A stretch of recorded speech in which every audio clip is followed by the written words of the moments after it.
Fire Emblem Gaiden. Is that how we're starting this? Me sneezing? Anyway, let's get into this. Ladies and gentlemen, we're back with Fire Emblem Gaiden. As you know, Celica has finished her old chapter.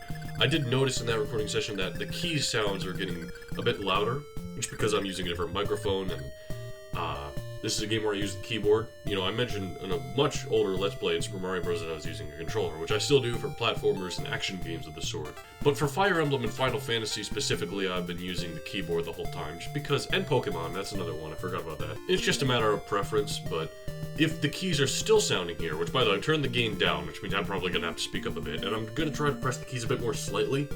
If the keys are still sounding here, I'll just use the controller. You know, it's no big deal. But I want to make sure that, you know, it's still an option in case there's some games that I need to use a keyboard for. Like, for example, if I ever get to a game that I can't use my current controller on.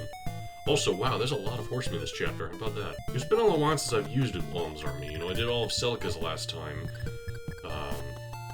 And so, you know, we got Matilda with us now. She's all the way over there. It's kind of weird being an Alms Army, knowing that Clive is back, but he's just not here. Anyway, I'm going to play this chapter very defensively, seeing as how, I don't want our group to be too split up. I want us to make for the healing platform in the forest over there, since one person can heal, be safe, you know, and the rest of the people can be in the forest, where there's no risk of them, or there's less risk of them getting hurt. So, I'm gonna have everyone start making their way towards that. The unfortunate thing is that going towards there is also going towards the enemies, as you can see. Also, is this a boss over here? It is, Loso.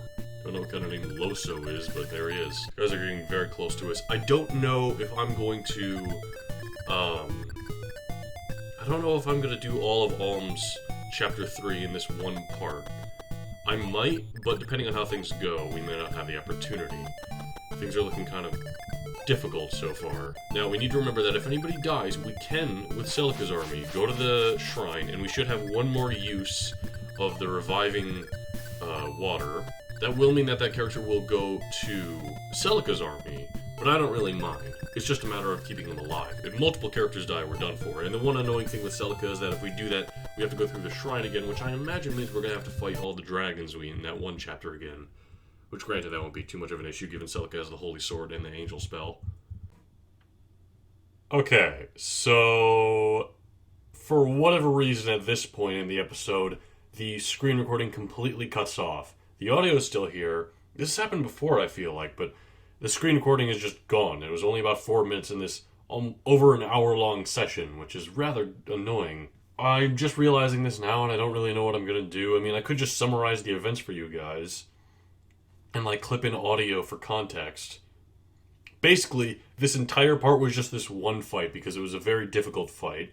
And what happened in it was a lot of characters died, and I do mean a lot. We lost Python, Tobin, Gray, as well as Silk.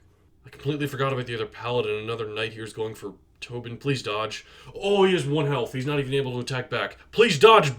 Tobin, no! Oh. Oh no, she needs to land this drain. I just realized. Please, Silk. Oh no! No, Silk! Oh, damn it! I mean, the nice thing is he's in the forest, unlike Python.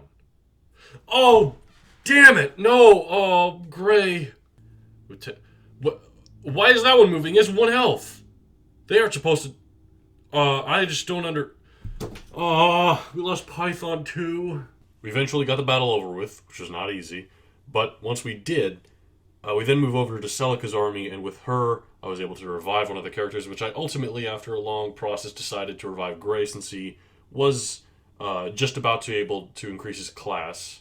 We need to remember, whoever we revive goes into Celica's army, so we need to revive someone who will fulfill a purpose that we don't have in Celica's army right now. Just for that reason, unfortunately, I don't think I'm going to revive Silk. I mean, Celica already has Jenny, who's an incredible healer, and Celica has a healing spell herself. I also don't think it's going to be Python. I mean, we have a bow user over here who has steel bow with Leon, and he's a sniper unit, actually. Gray or Tobin? Gray did just get the ability to become a paladin, and we're right here where we could increase him. Not to mention, he still has the horse-killing lance. I believe he would hold on to it in death. I then just went into a bit of the cave, the shrine with Alm's army. I didn't do too much there. That's not that important. I'm really upset that this happened, and this is going to be a very short episode because of it. when I spent so long recording this, and man, there's so much audio you just won't get to hear. Of all the episodes, of course the one where all the death happens is where I lose the footage. So you guys are going to be like, no, you're lying. Even though, why would I lie about characters dying, especially characters like Silk, who was my healer. But we're just going to have to move along with this. I'm sorry this happened, and I hope you guys don't hate me too much for this cop-out of an episode, pretty much. But don't worry, I have recorded the next episode, and the footage is all there. So, without a doubt, it'll be all good there. I also noticed that the gain, because I lowered it so much, the audio itself was very low, which is unfortunately also the next part. And I don't know, I might just have to use a controller, or I might find like a stand or create some sort of stand for the microphone so that it isn't on the same surface as the keyboard. I don't know. We'll figure things out. Thank you guys for sticking with me, and thank you guys for watching the video. Have yourself a good day.